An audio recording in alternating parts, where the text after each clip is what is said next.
Today we are stumbling into the hinterland of Galatry, lost in the bewildering wilderness that surrounds our innocent little town. We are the babes in the wood. We are Hansel and Gretel lurching into the grips of the wicked witch. Free hugs at the clown's grotto, no return ticket necessary. And there are the wolves of Galatry Chase to pet. We should be at school, but decided to play hooky and test the powers of Mr. Slenderman's truancy patrol. But the truth of the matter is that we are hopelessly lost. All the trees look exactly the same because they are the same. A forest of just a single tree multiplied to the nth degree. The sun is going down, and the sky becomes inky black, with not a single star to guide our way. There are sounds of something or things in the gloom, and it is cold, so very, very cold. And today's question is, why does the wind whistle that damn tune?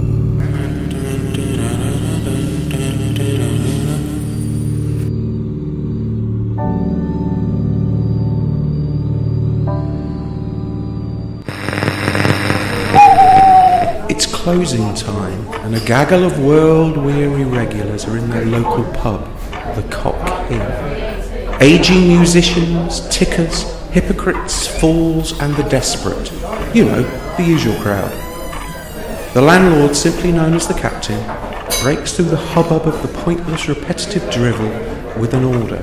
After all, this is his dominion.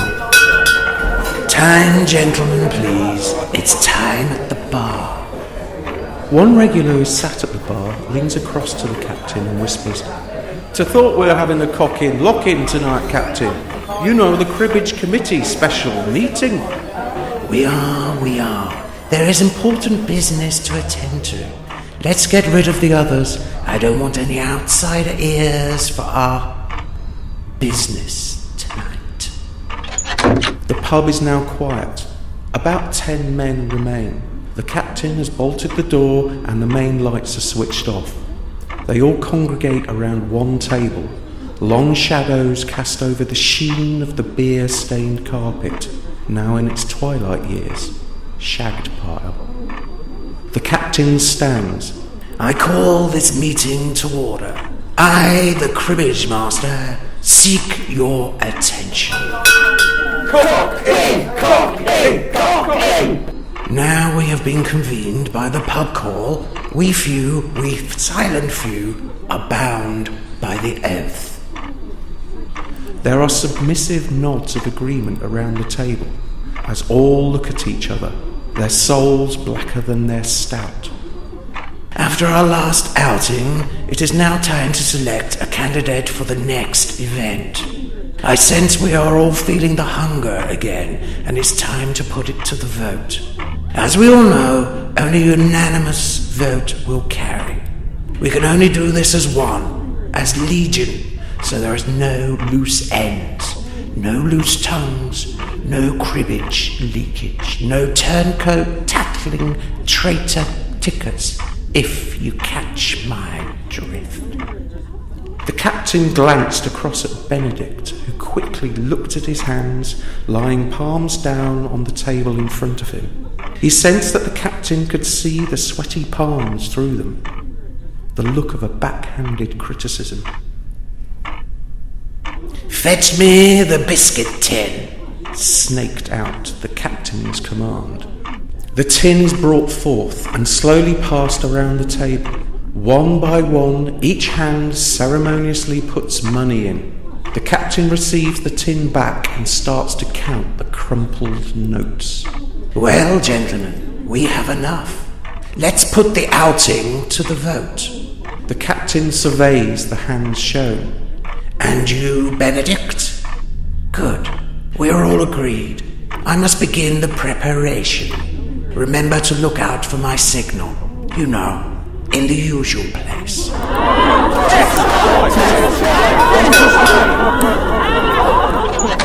The captain locks the door after the last of them have left, looks through the curtains and places a card in the window. It reads, "Bar staff wanted. Inquire within." Thank you, Eustace! Welcome back, dear luscious listeners. This is the escape from what you may think isn't reality, or wasn't once, probably. It's time once again to tie off your arm, tap the air from that syringe, find that throbbing vein and jack up on another dose of radio skag, that is Gallatry. It's as if you couldn't stay away, fresh from that senseless burglary, with a few quid in your hand, grasping for your next hit.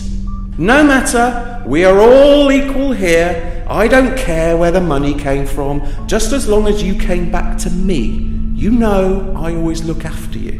And just as long as you did bring the money this time, we know who you are.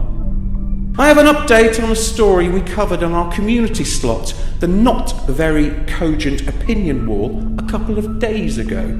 You may recall that Mrs. T from the Scarecrow estate was complaining that someone had been smearing her windows with tomato ketchup and then releasing live budgies through the letterbox.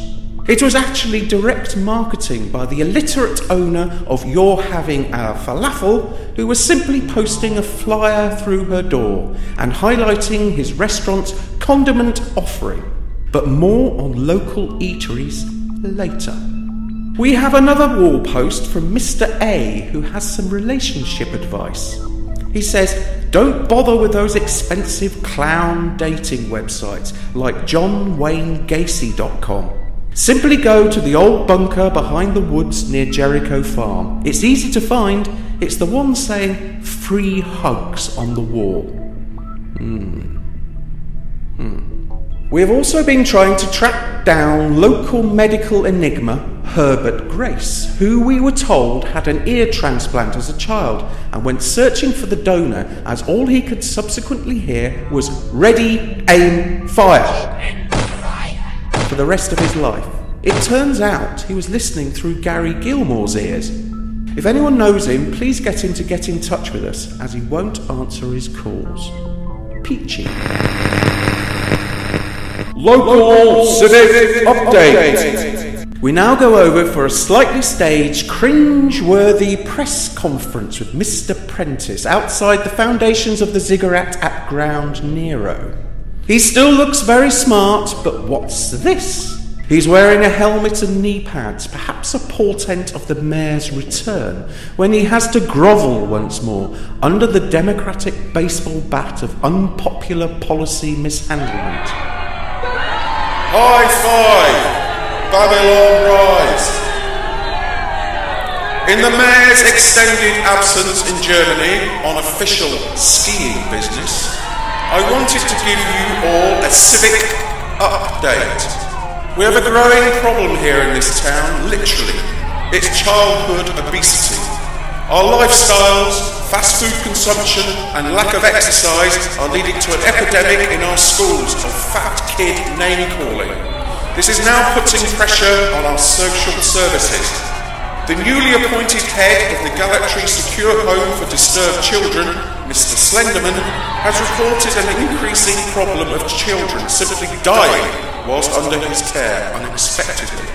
He cites poor diets and the general lack of fitness as the reason for the number of recent tragedies. Yeah, right, they simply can't run away quick enough.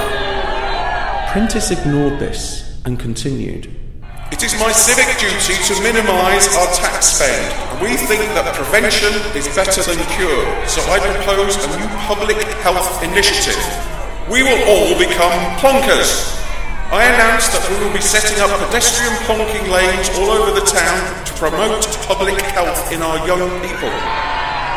In order to encourage all you children to start plonking, we have also installed police-patrolled plonking enforcement cameras and will be levying fines for anyone not getting with the civic programme, not supporting the mayor, not being a plonker.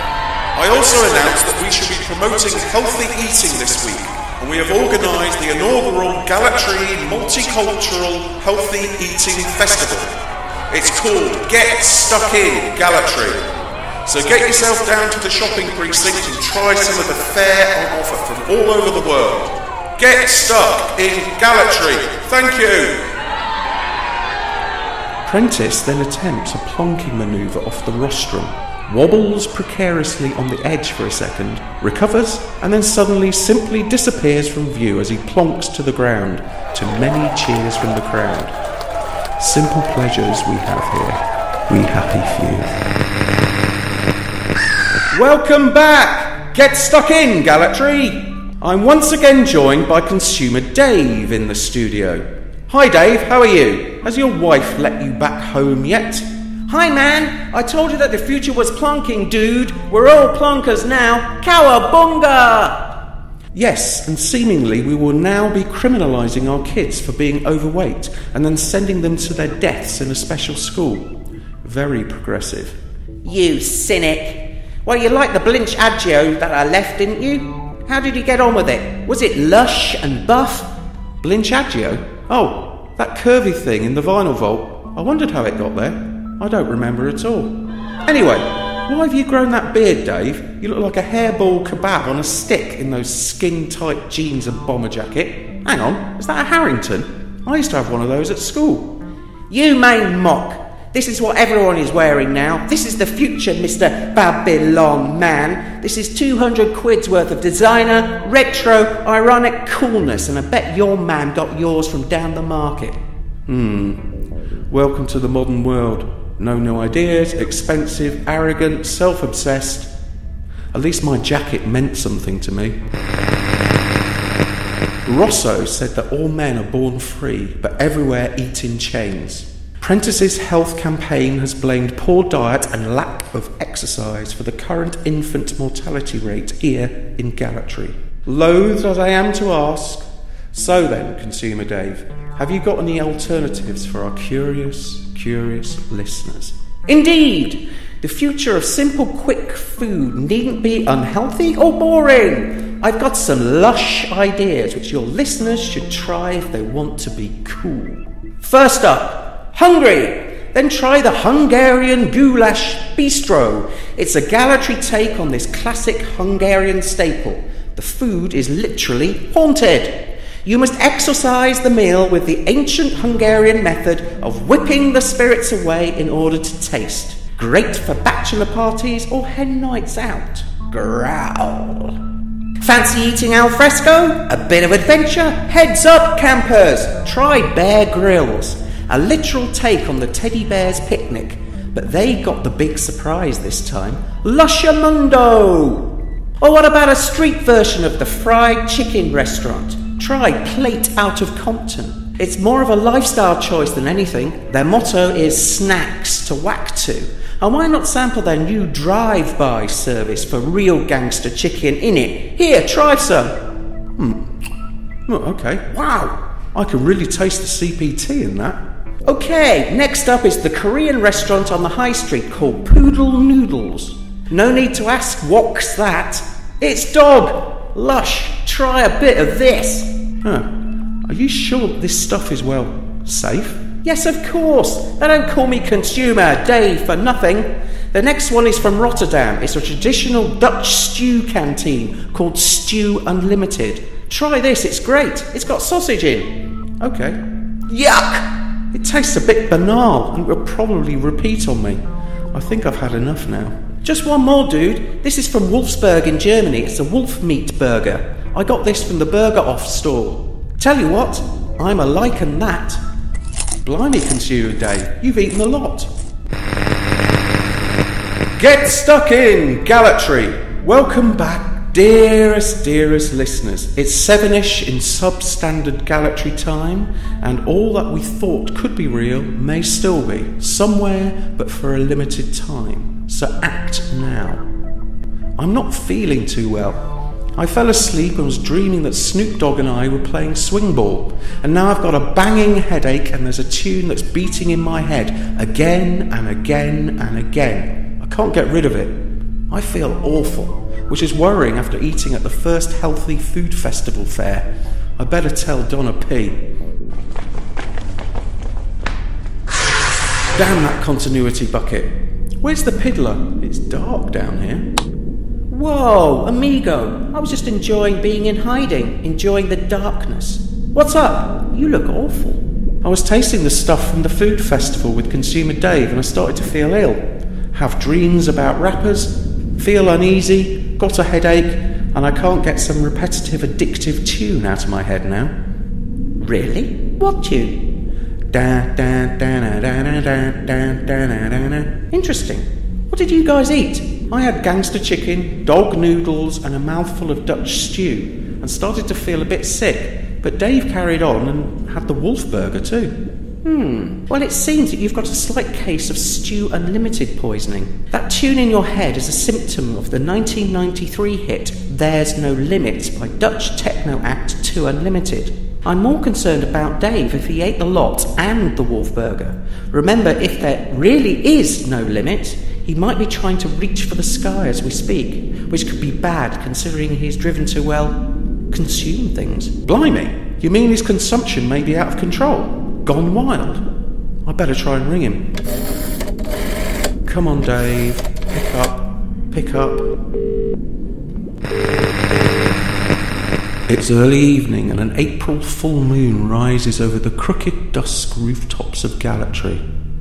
The milky light casts dark, spiny shadows from the church spire into Consumer Dave's bedroom. He is tossing and turning, no doubt haunted by the succubus that was his multicultural lunch, and it seems to be eating him from the inside now, like a parasite rejecting its host. The worm has turned. He cannot rest and so gets up and paces around the room, itching all over, sweaty, and then feels the need to floss. Consumer Dave stands in front of the bathroom cabinet, opens it up, gets the floss and closes the door. He looks in the mirror. He thinks, I like my beard, it's lush, dude. And then thinks, man, it wasn't that bushy earlier. The beard then starts to visibly prickle outwards like it was shot with a stop-motion camera technique from the early 80s. The tendrils of beard cover his face, arms, torso and legs. His skinny jeans finally give up the ghost at their already strained seams. Dave shouts in pain and falls on all fours as his legs stretch and crack, forming paws. He lifts his arm to see it stretching with large claws and a trail of floss twined around it. He can hear his heart pounding, the blood coursing through his veins, and in his ears the drumming sound of da-da-da-da-da-da-da-da-da-da. He looks at his elongated snout and fangs in the mirror. The floss doesn't seem that important. Consumer Dave leaps through the window and out into the night. Even his transformation has seemingly been done before. It's a bit like his retro chic lifestyle. It's the future, dude. The Techno Werewolf is out in the Galatry night, and it has the hunger. No valley too deep, no mountain too high. In another street in this Galatry night, a man is walking along King Street, an attaché case in his hand after working late again. Mr. Pober has recovered from his night in the morgue with Dr. Rianne and has taken his hard-earned knowledge back to his backstreet gynecology practice with some vigour. He has been as busy as a drain inspector ever since. His head is always in an inspection hatch these days, so to speak. He walks past the pub and thinks, I've never noticed that before. I could do with a hard-earned drink and a smiling face, preferably without a beard, mind. The building stood on its own like a solitary tooth in the gapless mouth of a Turkish beggar, alone on the street, 3-storied tall but wonky. Waste plots, parking lots and dumpsters surround it. He can see the flickering light from inside and hear the gurgle and rumble of the voices of a Galatry pub, an oasis in a wasteland of long-forgotten pride. The sign above the door reads The Cock Inn, and the chalkboard reads, Cock In, get stuck in, with a smudge at the end that probably once read Galatry earlier. Mr. Pober opens the door and walks in. The pub is dishevelled, tired, with a Victorian air of heavy carpets and curtains and dark secrets. It's more like a corridor inside, with the bar running along the right-hand side to some steps to another level. There's an open fire that flickers the shadows of the old men within onto the street. Many hunchbacks around circular tables facing, engrossed in whatever mattered the most on this waning Gallatry day. Mr. Pober is spotted by one heavily bespectacled old man in an anorak, who halfway through a sentence stops and looks at him. The whole pub follows suit, and the chatter blurb falls like a stone from the air. All are silent as many suspicious eyes fall upon Mr. Pober. Mr. Pober clutches his attaché case in both hands in front of him, as if hiding an imaginary stain on his trousers.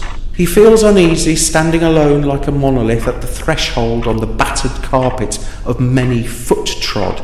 The captain looks up from the paper at the end of the bar, and seeing a rather unintimidating figure of the slim man, walks up the bar and loudly inquires, "Good evening, sir. How are you today? What can I do for you?" Mr. Pober relaxes slightly and regains some courage, thinking, "I see worse at work every day," before striding towards the edge of the bar near the corner and inquiring, "Well, I'd like something different. What could you recommend, landlord?" "Well, you could try the Black Galleon, sir. It's certainly different." Ain't that the truth? All the regulars resume their conversations. Mr. Pober is no threat. Well, not yet, anyway. The captain pulls a pint of orangey liquid and sets it down on a black beer mat. "Yahtzee, there you are. It's ginger beer. Hotter than witch's vengeance and twice as angry. I brew it here, don't you know? It's called Black Galleon. Life's a game of chance." "Thanks. I like chance. I'm a gynecologist. Yahtzee!" Mr. Pober pays up and sips his drink. He looks down at the beer mat and thinks, "Where do I know that from?" He thinks no more of it as he casually has a look at all the pictures, various games and boxes on the shelves around the walls. He notices the notice board, which in itself isn't that unusual, and begins to read the various cribbage committee-related things pinned to it, and simply reflected that it looked like a giant pentagram on the wall. "How quaint," he thought to himself as he sipped his beer, more relaxed now, and looked back into the room. One of the regulars is being goaded by his table mates to finish a joke. No, I won't tell it. No, that's it now. No, that's it. Okay then, let me speak." The whole pub now has his attention, and even the captain looks up from his XL Girls magazine and listens too. Where did I get to? Oh yes. So then the Englishman stands up and says, "I'm not standing for this. I'm going down to that Mexican sex shop to complain. Here. Look here, Johnny Mexican. I want to complain about this blow-up woman that I bought for you last month. It's faulty. Her nose keeps on running." The Mexican looked at him and said, "Well, have you tried emptying it, gringo?" Mr. Pober chuckles into his pint and again scans the message board. He sees the photo of a buxom young woman smiling, pulling a beer pump behind the very bar he is propping up. He looks closely. He recognises her from the morgue. "The dead girl," he remembers. "Excuse me, but who's the girl in the photo? Did she used to work here?" What did you say? Yeah, what business is it yours? The men all rise to their feet, and Mr. Pober shrinks back against the wall. They approach slowly, muttering under their breath, things that seem to say, "Let's get it." The captain is suddenly at Mr. Pober's side. He grabs him by the arm and says, "I think you should be going on your way now, sir." Takes his glass from him, places it on the bar, puts his arm around his shoulder and walks into the door. The captain then opens the door, and in one deft movement, Mr. Pober is back out on the street. The captain locks the door behind him. "Why did you let him go, Captain? Are you mad? He knew Ava. You notice he said used to work here. He knows, I tell you." "Silence, you lot. He won't get far with the bingo kicking out up the road. I stuck a sign to his back. It says, ladies, I'm a gynecologist. Please kick me. Mr. Pober scuttles down the street away from the Cock Inn and thinks, lucky escape there. I wonder if what Dr. Rianne said was true. Was that girl gang raped and then strangled? Mr. Pober's thoughts are interrupted by a gaggle of elderly women armed with large handbags who seem blue-rinsed up on gin. He turns round the corner and decides to walk through the subway instead. A cloud scuds across the sky, a cumulus zeppelin, and reveals the full moon smiling down equally on the haves and the have-no ideas in Gallatry tonight. Mr. Pober walks into the subway.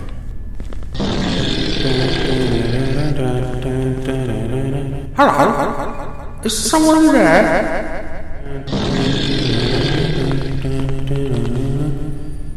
I can assure you that techno is not in the least bit amusing.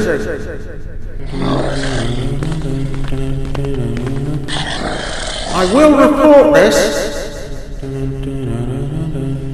Good Lord.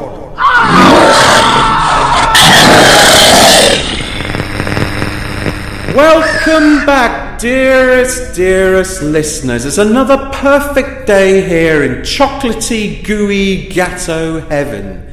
Get stuck in, Gallatry. I'm feeling a lot better this morning after overindulging at the food festival yesterday. I'm still a little concerned about the whereabouts of my good laugh colleague, Consumer Dave, who is MIA, until I received this from the news desk. Chief Anderson's team were called to an address on the High Street after a report of an unusual discovery earlier this morning. The owner of the Korean restaurant Poodle Noodles discovered a naked man sleeping with his restaurant dogs in the yard of the premises.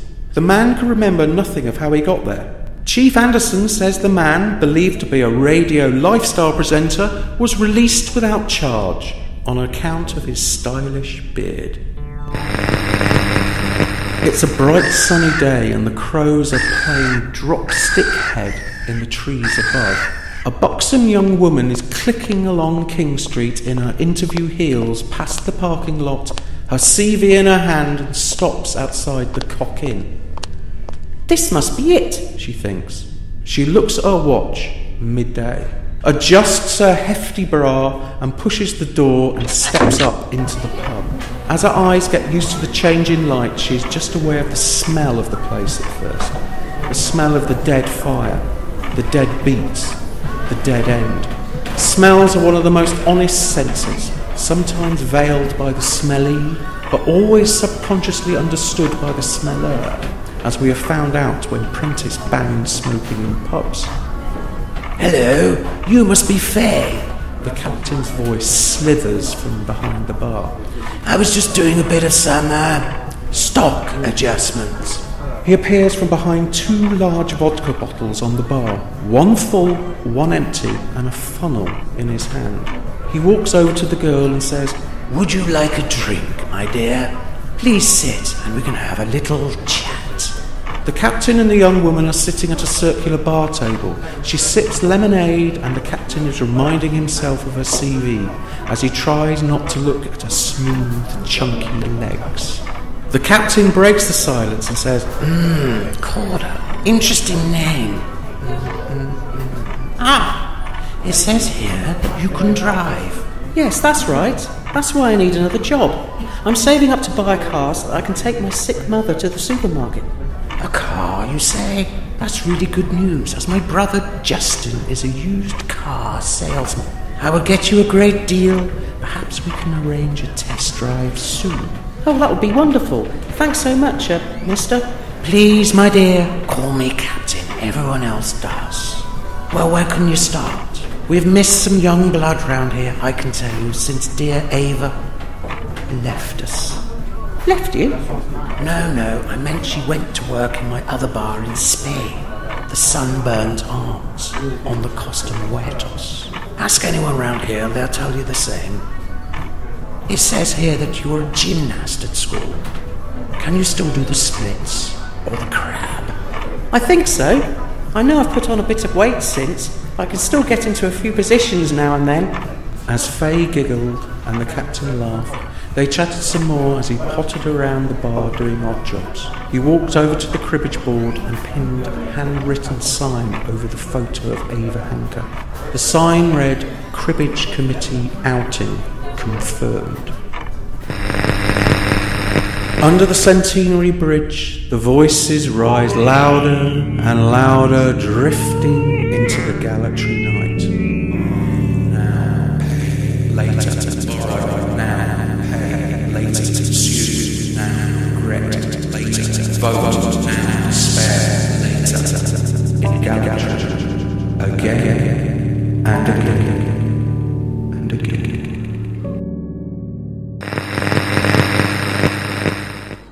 You have been listening to Gallatry, a community-funded local radio station. I'm Adam Aardvark. Max couldn't be around at the end of the show. He often needs to lie down in a darkened room and sort of, well, convalesce.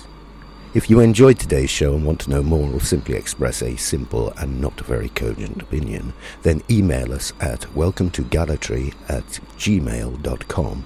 You can tell us what you think, although we might already know what you think. Or failing that, if you genuinely have no idea, we can helpfully provide some new ideas that you can call your very own. Ideas that you can share with your friends and family and become a much more interesting and likeable person, if only to yourself. This has been a Gallatry Entertainment broadcast recorded in a haunted pub in Gallatry. No, honestly, voices appeared on the recordings that we later had to edit out.